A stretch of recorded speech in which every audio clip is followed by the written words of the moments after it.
You ask Tiger to solve. This deals with linear equations with one unknown. The final result is x equals 2. Let's solve it step by step. Group all x terms on the left side of the equation. Subtract 6x from both sides.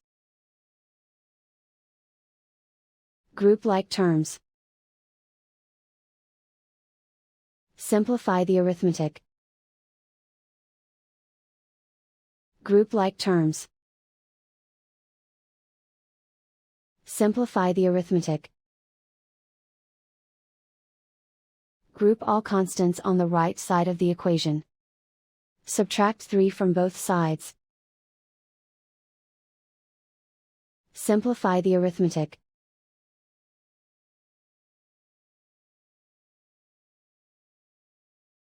Isolate the x. Divide both sides by -4. Cancel out the negatives. Simplify the fraction. Cancel out the negatives. Find the greatest common factor of the numerator and denominator. Factor out and cancel the greatest common factor. And so the final result is x equals 2.